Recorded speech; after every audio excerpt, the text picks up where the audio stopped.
2025 లేదా 26లో డిగ్రీ లేదా బీటెక్ చదివారా? సాఫ్ట్‌వేర్ జాబ్ కోసం ఎదురు చూస్తున్నారా? అయితే కోడ్ జ్ఞాన్ 100 డేస్ కోర్సులో చేరండి, జాబ్ సాధించండి. నమస్కారం సాయిరామ్ గారు. నమస్తే అండి. వేల మంది స్టూడెంట్స్‌కి ఉద్యోగాలు ఇచ్చి మరీ బయటికి పంపించారు మీరు. మీకు క్లియర్‌గా తెలుసు స్ట్రక్చర్ కాబట్టి అడుగుతున్నాను. సాఫ్ట్‌వేర్ జాబ్ కనుక అప్లై చేసి వెళ్ళిన తర్వాత హెచ్ఆర్ ఒక 30 సెకండ్‌లోనే ఏం జడ్జ్ చేయగలుగుతాడు స్టూడెంట్ దగ్గర నుంచి? ఎందుకంటే మీ దగ్గర ఆల్మోస్ట్ 800 కంపెనీస్ మీ దగ్గర నుంచే వెళ్ళి స్టూడెంట్ సెలెక్ట్ అయినటువంటి వాళ్ళు 4000+ జాబ్స్ వచ్చినటువంటి వాళ్ళు ఉన్నారు కాబట్టి అడుగుతున్నాను. ఎలా చూస్తారు? ఎలా జడ్జ్ చేస్తారు? సో దీనికి సింపుల్గా చెప్పాలి అంటే మనం అందరం మాట్లాడుకుందే first impression is the best impression అంటాము. సో అట్లాగే ఇంటర్వ్యూకి వెళ్ళినప్పుడు, ఎస్పెషల్లీ హెచ్ఆర్ రౌండ్కి వెళ్ళినప్పుడు ఫస్ట్ 30 seconds to 1 minute మీరు ఆల్మోస్ట్ ఆ జాబ్లో కింద అవుటా అన్నది తెలిపోద్దండి. తర్వాత మీ స్కిల్స్ ఏంటి? 30 seconds to 1 minute ఫస్ట్ రూమ్లోకి ఎంటర్ అయ్యేటప్పుడు చాలా ప్రాపర్గా పర్మిషన్ తీసుకొని ఎంటర్ అవ్వాలి, నాక్ చేసి అలా. కానీ చాలామంది స్టూడెంట్స్ అలా నాక్ చేయకుండా డైరెక్ట్ డోర్ పుష్ చేసుకొని వెళ్తారు అనమాట. అది చాలా రాంగ్. సో అక్కడ ఒక ఇంప్రెషన్ క్రియేట్ అవుతుంది. నెక్స్ట్ వెళ్ళాక మళ్ళీ కూర్చునే ముందు కూడా పర్మిషన్ అడగాలి, లేదా వాళ్ళే డైరెక్ట్గా చెప్తారు యూ కెన్ సిట్ అని చెప్పి ఇట్లాగా, or you can take your seat అని చెప్పి. అది రాకముందే వీళ్ళు చైర్లా ఇట్లా లాగుతారా, లాగేది కూడా సౌండ్ వస్తుంది, దాని మీద కూర్చోవటానికి ట్రై చేస్తారు. ఇవన్నీ ఏంటంటే వాళ్ళు ఏం చెక్ చేస్తారు, వీళ్ళు ప్రాపర్ ఒబీడియంట్గా ఉన్నారా లేదా, రెస్పెక్ట్ఫుల్గా ఉన్నారా లేదా. ఎందుకంటే ఒక టీంతో వర్క్ చేయాలి, ఇండివిజువల్ వర్క్ కాదు కదా. కంపెనీస్లో టీంతో వర్క్ చేయాలి. సో టీం వర్క్ చేయటానికి ఇవన్నీ కూడా కన్సిడర్ అవుతాయి అనమాట. అంటే సీనియర్స్కి రెస్పెక్ట్ ఇస్తారా లేదా టీంలో ఉన్న సీనియర్స్కి.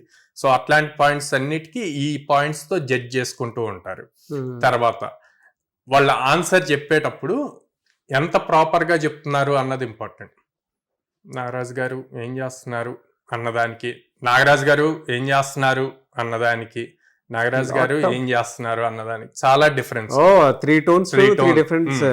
సో ఆ మిడిల్ కాన్స్టెంట్ టోన్, నాగరాజు గారు ఇవాళ ఇట్లా జరుగుతుందండి అన్న చెప్పిన దానికి, బేస్ పెంచిన దానికి, అసలు ఏమీ వినపడకుండా స్లోగా మాట్లాడిన దానికి చాలా డిఫరెన్స్ ఉంటుంది.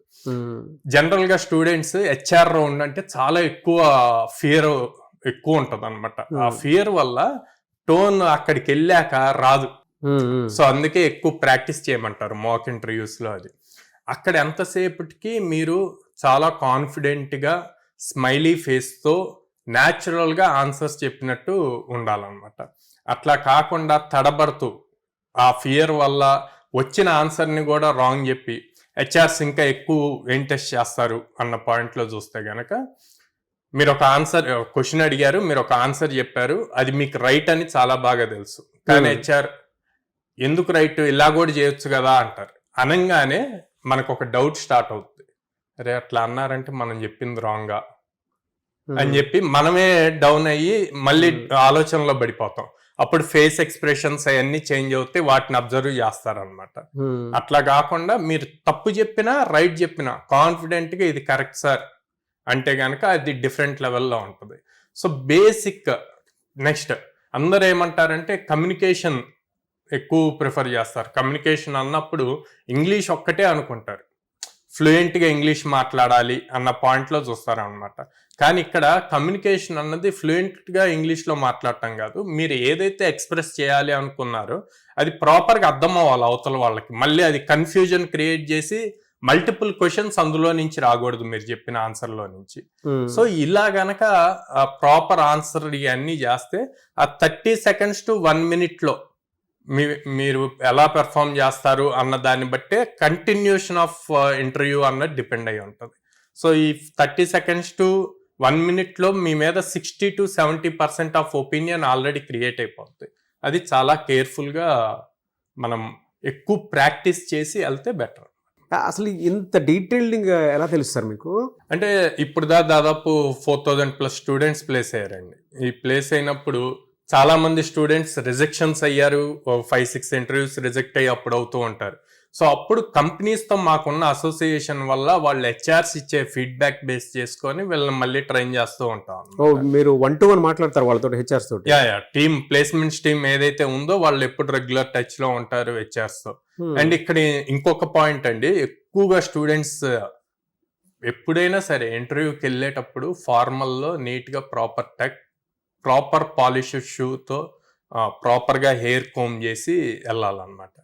కానీ ఇప్పుడు మనకంతా జంజీ బ్యాచ్ ఈ జనరేషన్ వాళ్ళకి అంటే వాళ్ళ పాయింట్ ఏంటంటే అంతసేపటికి మా దగ్గర స్కిల్ ఉంది కదా, మీకు కావాల్సింది వర్క్ చేయటమే కదా అన్నది ఉంటుంది అనమాట. మనకి ఇప్పుడు ఎక్కువ ఈ ఫ్రీలాన్స్ వర్క్స్ ఇవన్నీ ఎక్కువైపోయి సో ఆ మోడ్లో ఉంటున్నారు. సో వాళ్ళకి ఎక్కువగా మేము చెప్పేది ఏంటంటే, నువ్వు ఇండివిజువల్గా ఫ్రీలాన్స్ ప్రాజెక్ట్ తీసుకున్నప్పుడు నువ్వు ఎలా చేసినా కూడా ఎట్లా ఉన్నా పర్లేదు. బట్ ఒక కంపెనీలో నువ్వు ఒక టీంని రిప్రజెంట్ చేస్తూ ఒక టీంతో కలిసి వర్క్ చేస్తున్నప్పుడు మాత్రం ప్రాపర్ డ్రెస్తో ఉండాలి. సో నేను చెప్పిన ఫస్ట్ 30 seconds to 1 minute ఇది మేజర్ థింగ్ అవుతుందండి. వాళ్ళ అపీరెన్స్ ఎలా ఉంది అన్నది బాగా చూస్తారనమాట. సో అందుకని ఈ సాఫ్ట్ స్కిల్స్ అన్ని చాలా ఇంపార్టెంట్ అని చెప్పి మేము మా కరికులంలో 100 days కరికులంలో 70 days every day 1 hour దీని మీదే ఉంటుంది అనమాట, ఈ ప్రాపర్ ట్రైనింగ్. అది మీరు వేరే అదర్ ఇన్స్టిట్యూట్స్ తీసుకున్నా సరే వీక్లో 1 hour 1.5 hour ఉంటుంది, కానీ ఇక్కడ ఎవ్రీడే 1 hour ఉంటుంది సాఫ్ట్ స్కిల్స్ మీద. ఓకే సార్, మిమ్మల్ని అప్రోచ్ అవ్వాలంటే ఒక పేరెంట్ అయినా సరే స్టూడెంట్ అయినా సరే మీ దగ్గరకు వస్తే మీరు ఇచ్చే బెనిఫిట్ ఏంటి? సో ప్రతి పేరెంట్ని స్టూడెంట్ని ఫస్ట్ బ్రాంచ్కి విజిట్ చేయమంటాను, కౌన్సిలర్స్తో మాట్లాడమంటాను. మాట్లాడాక ఎగ్జిస్టింగ్ స్టూడెంట్స్తో మాట్లాడి డెసిషన్ తీసుకోమని చెప్తానండి. ఎందుకు అంటే మేము 100 days అప్స్కిల్ చేస్తాము. ఓకే, అప్స్కిల్ చేశాక మేము దాదాపు 800+ కంపెనీస్తో అసోసియేట్ అయ్యి ఉండటం వల్ల వాళ్ళకి ఎవ్రీ వీక్ మినిమం 3 drives అన్నవి ఆపర్చునిటీస్ ఇస్తాము. సో అప్స్కిల్ చేసి ఆపర్చునిటీస్ ఇచ్చినప్పుడు క్రాక్ చేయటం ఈజీ.